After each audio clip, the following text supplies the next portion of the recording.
گوتی زما پا قلم نظر زما پا کتاب ارمان پا زڑکی مسکے لکا تصویر پا گلاب دغه تصویر دی رڼا دغه موسیقي زما ملګرو به اکثر ماته دا وایي چې ګوره ته یو غریب پلار زوی ته ګوره ځان له اوچتې سوچونه مه کوه نو ما به ورته وایي چې نتینګ از امپاسبل تقریبا ما په شمار کړې شپې 35 شپې ما داسې لوند کړي دي چې ما پکې بس سهار به ما لمونځ وکړو او 3 ګنټې به مې وغواړم او زما نور نه نشته زه اکلوته وم مشر یم کسر نور نشته نو ځکه ما وایي چې خیر د خپل پلار سره لږ وګوم لږ به هغه ته لږ ریلیف میلاو شي پوهه رڼا ده پوهه رڼا ده پوهه رڼا ده رڼا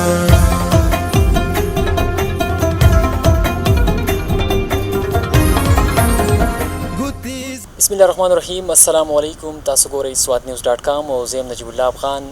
دا وخت موجود یم په سټي سنټر قمبر سواد کې او دا مهال یو ځوان را سره ناست دی چې په هاپیز پیزا هټ کې هغه د یو ویټر په توګه باندې کار کوي خو د هغې سره په بوټ کې ډېر ښه مارکس راغلي یعنی 1078 مارکس چې دي هغې اخیستي دي او دغه ځوان چې دی دلته کې په پیزا هټ کې ویټري کوي د سره به په دې اړه خبرې کوو چې دوی دومره لوی مارکس اخیستي څه محسوسوي دي تر څنګ چې دی دا ځوانانو له یو میسج هم پرېږدي چې دلته دی کار هم کوي او دومره های سکور چې دی هغه په بورډ کې هم اخلي نو لومبی به دې ته راشو ډېره مننه وخت مو راکړو خپل لنډ شان پېژنګلو را سره وکړئ السلام علیکم زما نوم حسین احمد دی زه د قمبه سټي سنټر سره تعلق ساتم زه بلوګرام سکول کې سبق وایم الحمدلله د الله په فضل سره د مور پلار په دعاګانو سره او د خپل استادانو او د خپل انتک محنت په وجه الله ماله په بورډ کې ډېر ښکلي مارکس راکړل البته داسې وو چې زمونږ یو څو ملګري وو مونږ په ډېر په ټاپ یو بل سره روان په دې کې مونږ یو بل سره مقابله کوله په هر ایګزام کې یو مخکې کله بل مخکې زما سره ډېر زیات یاره وم چېرته هسې نو د دیو زمانه پوزیشن وي هر یو کس کوشش کوي چې پوزیشن فرست زما راشي یا زه مخکې لاړم نو ما کوشش کوم چې دیو زمانه پوزیشن ونیسي نو ما به بې انتهایي سکول کې الحمدلله ما فرست پوزیشن اخیستی دی مارکس یې په بورډ کې 1078 اوس نو ما به محنت کوو او بس اول به د ورځې ډیوټي کوله بیا چې ډیورینګ د ایګزام په ورځو کې بیا مونږ خپل د نیک ته مې ویل ما چې زه داسې چلې زما ایګزام دی زه به کمپټیشن کې تاسو ما سره مهرباني وکړئ یو میاشت ماله ریلیف راکړئ یو میاشت تاسو ماله ریلیف راکړئ نو زه به خپل کار وکړم هغو بس هغو د الله خوشحاله کړي هغو ما ته وایي چې یو میاشت خیر ته چټي وکړه ایګزام کار کوئ د پیزا هټ کې هغوی تاسو لکه تاسو سره سره تاسو له وخت درکړو تاسو دلته څومره وخت نه کار کوئ بس تقریبا د یو کال نه زه کار کوم خو چې کله بیا د ایګزام ورځې شوې نو هغو به ایګزام لیټ کوم په دې منځ کې بیا زمونږ نیک ماته وي خیر څومره لیټ کوي خیر د لیټ دي خو ته کار له لامه راځه ته خپل محنت جاري ساته بل سهار کې وځي لکه د ایګزام په ورځ خو یوازې کار نه کېږي هغې نه مخکې مې ټوله ورځ دلته کار وکړو بیا به چې کور ته لاړم بس ناست به وم ناست به سټډي مې کوله داسې ورځې پکې راغلي دي د ایګزام په ورځو کې چې سهار مونځ به ما وکړو هغې نه پس به 3 ګنټې زه وده شو نور ټوله ورځ به سهار بیا کار او د ورځې به مونږ دلته کار کوو او د شپې چې بیا مونږ سټډي کوله او الله پاک نه دا فضل الله منې الله پاک وکړو چې د څومره ښکلي مارکس راکړل فرست پوزیشن یې په سکول کې راکړو نوره دا راته ووایه چې ستا په عمر چې کم هلکان دي نو هغوی که څوک سبقونه وایي نو هغه کار نه کوي ایون چې ما به داسې هم لیدلي چې هغه په کور کې د سودا راوړه چې هغه هغوی ته هم ګران وي تاسو څنګه دې ته راغلي یې دلته کې فیزا کې کار هم کوئ تاسو ویټر یې دلته کې دا کار هم کوئ د هغې تر څنګ چې دی نو خپل زده کړې چې دي هغه هم مخ په وړاندې بوتلي او بیا د فخر خبره او د ویاړ خبره دا ده چې تاسو پکې دومره اعلی او ښکلي مارکس واخیسته نو دا څنګه په یو ټیم باندې منیج کړي مونږ د څنګه تاسو ته معلومه ده چې مونږ میډل کلاس والا خلک یو نه فرست کلاس او نه تھرډ کلاس شکر دی الحمدلله بیسک نیډ پوره کېږي خو کوم چې ویشز دي یا دغه دي نو نور ضرورت دي هغه داسې نن سبا زمانه ډېر ډیجیټل ده هغې دپاره دا ضرورت پوره کول غواړي نو هغې دپاره مونږ ما وایي چې خیر زه به سیکنډ ټایم جاب کړو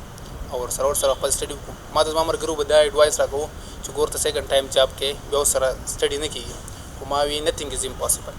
څوک چې کار کوي سټډي کوي نو هغه په هر ماحول کې کولی شي په هر ځای کې کولی شي دغه راته لږ واضحه کړئ چې تاسو میډل کلاس خلکو ته ویشز څه دي او ډیزایر څه دي جی ګورئ بیسک نیډ لکه بیسک نیډ دې ته وایي چې خوراک جامه پیزار وغیره دا خو هر چاته الله پاک مهیا کوي چاله ښه چاله بد هغه خو د الله پاک ویش دی صحیح شو بیا پاتې شو داسې چې لکه خلک وایي چې زما سره ښه موبایل وی ښه کپړې وی ښه پیزار وی خپل ملګرو سره په منډه کې زه وې د هغې دپاره خلک کوشش کوي.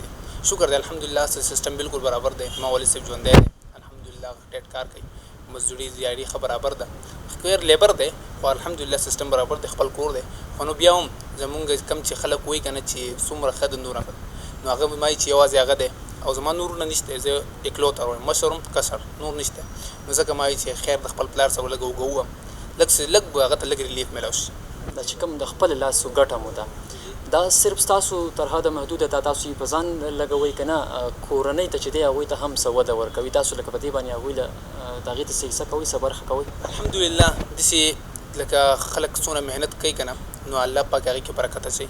دې کې زما هم ښه پوره ګزاره کېږي کور ته معمولي غونته کې لکه سبزي یا وړي یا یو څه شی وړی یا بل څه نیډي هغه پوره کړی یا بل کې چېرته پیمنټ کړی دغه شانتې کور سره هم پوره کېږي او زما به کې خپل سیستم ښه برابر ده. په خپله باندې حال وایي چې تاسو څومره محنت په کړی وي خو بیا هم د دې دلته چې کومه ډیوټي کوئ نو هغې به هم سټډي څه نه څه افیکټ کړي نه وي یا سر اندازه کړي به نه وي؟ بالکل سټډي خو ډېره زیات افیکټ شوې ده. یو خو د کووډ د وجې زموږ سټډي به انتهایي افیکټ شوه. بل دا چې اګزام به وي موږ به چې اګزام له کله تیاري وکړه نو سړی به چې کله به موډ کې شو اګزام به ډیلی کړو. کله چې به اګزام ډیلی کړو نو زړه به مات شو چې دا ګوره تیاري کومه او بیا خرابېږي تیاري کومه بیا خرابېږي په اخر بیا داسې چې موږ کار چلي موږ ته زموږ استاد جمیل صاحب د نوم دی بلوګرام سکول کې سبق وایي هغه به وایي چې ډو اینډ ډای والا قصه ده که لږ محنت دې وکړو نو الله پاک به سمه درکړي خو که محنت دې ونه کړو نو تاسو به بیخي خراب شي. ولې چې د 4 پیپرو باندې د 8 پیپرو بلکې د 14 پیپرو رزلټ و نو موږ الحمدلله ما پکې خپله محنت وکړو تقریبا ما په شمار کړي شپې 35 شپې ما داسې روڼ کړي دي چې ما پکې بس سهار به ما مونځ وکړو او 3 غنټې به بیا نور ارام کړو. رول ماډل یې زموږ د سوسایټي چې کوم زده کړې څوک کوي زده کوونکي چې کوي ما زیاتره داسې کسان هم لیدلي دي چې هغه څوک سبق وایي نو هغه کور ته سودا هم نه راوړي. تاسو یو رول ماډل یې د هغوی دپاره تاسو هغوی ته دا ښودلی شئ چې یاره مونږ زه زده کړې هم کوم سبق هم وایم او هغه هم په داسې طریقه وایم چې په اصلي معنو کې سبق وایم چې مارک زما دومره راځي. هغوی دپاره یو رول ماډل یې تاسو راتلونکي کې څه کول غواړئ راتلونکي وخت کې څه مراده ده څه مو پلیننګ دی؟ ډګري کالج سوات او جانزیب کالج سوات او ډګري کالج نمبر 1 ایبټ آباد په دې کې مې ایډمیشن کړی دی. اسلامي کالج ته مې اپلای کړی ده خو اراده مې دا ده انشاءالله چې را روان کې به یو بهترین د دې ملک قوم دپاره خدمت کوم انشاءالله ډاکټر به جوړېږم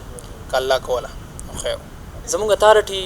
وزیر اعلی محمود خان صاحب داسې نور چې کوم اتارټي والا کسان دي نو هغوی ته به تاسو څه میسج ورکوئ څه پیغام به لرئ د هغوی نه څه مطالبه لرئ هغه را سره شریک کړئ. سر اکچولی زما مطالبه د ټول خپلو مشرانو نه د والدینو نه د خپل اتارټي چا سره چې ارباب حکومت څوک والا دي د ټولو زما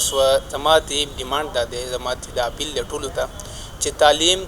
او پوهه دا د دومره عام کې لکه څنګه چې اوبه او هوا دي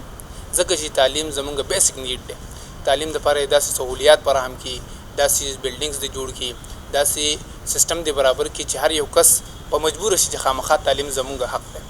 او بل دا چې بل چې کوم غریب خلک دی لکه ځینې داسې خلک چې هغو ډېر زیات مشقت کوي نور کارونه کوي هغو سره دې هیلپ وکړي او زموږ سره دې په دې ځای کې ټول دې په خپل او بل مین مسله دا ده چې کله زموږ پیرنټس ټول نه دا اپیل زما دی چې هغوی دې په خپلو بچو او په بچیانو په نارینه او زنانو دواړو باندې تعلیم وکړي. کله چې یو فیملی کې مدر تعلیم یافته وي د هغو ټوله فیملی تعلیم یافته وي او کله چې مدر تعلیم یافته نه وي نو هغه خپل بچیان نشي پاللی هغو له صحیح طریقه باندې د هغو پرورش نشي کولی. نو زما ټول نه مین اپیل د والدینو نه دی چې هغو د خپل بچو د تعلیم په زیور باندې ښایسته کړي. دغه یو پیغام چې کوم ستا د عمر خلک دی او زده کړې کوي وړوکی شان مختصر شان پیغام هغوی له هم زما ملګرو به اکثر ماته دا وي چې ګوره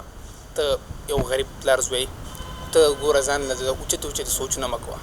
نو ما به ورته وایي چې نتینګ از امپاسبل. زما ټولو خپل ملګرو ته دا یو پیغام دی زما چې کمزوري دي څوک چې سټډي کول غواړي څوک مخکې سبق ویل غواړي هغو ته زما دا یو پیغام دی چې زړه سره هر یو کار کول پکار دی چې اوس یو کس سبق وایي نو دله پکار دی چې د دې سبق وایي چې دی پکې ښه مارکس والي ښه کالج کې د ایډمیشن وشي. اوس که چېرته مارکس ښه وانه لي ښه کالج کې به د ایډمیشن نه کېږي ښه کالج کې ایډمیشن نه کېږي دی به غټ ټیسټ اپلای نشي کولی نو د فیوچر به خراب شي. مطلب دا دی چې هر یو کس دې کوشش وکړي زما چې څومره فرینډز دي څومره کالجونو کې څوک سبق وایي څوک څه کوي څوک څه کوي څومره غریب دي دا دې نه وایي چې د غریب کېږي د غریب نه کېږي او د مالداره کېږي خو څوک کوشش کوي هغه الله پاک ثمره ورکوي. جی ګرانو کتونکو دا اوس احمد تاسو یې خبرې واورېدل یقینا چې دا خلک چې دي دا اپریشیټ کول غواړي دی وایي زه په خپل کورنۍ او په خپل مور او پلار باندې چې دی بوج جوړېدل نه غواړم د دغې وجې نه زه راځم دلته کې ویټري کوم او خپل زده کړې چې دي هغه ورسره هم په داسې طریقه باندې رسوي چې لکه یو دی پکې یو زرینده ستوری ښکاري په خپل سکول کې چې دی د پوزیشن اخیستی دی او په بورډ کې 1078 مارکس چې دي هغه اخیستي دي نو پکار ده چې زموږ اتارټي زموږ واکمن او زموږ د سوسایټي نور خلک هم دغه شان کسان چې دي هغه اپریشیټ کړي او عام ځوانان چې دي هغه هم د ده په رنګ ځان جوړ کړي. دې سره خپله خپرونه چې د هغه پای ته رسو کور مودان.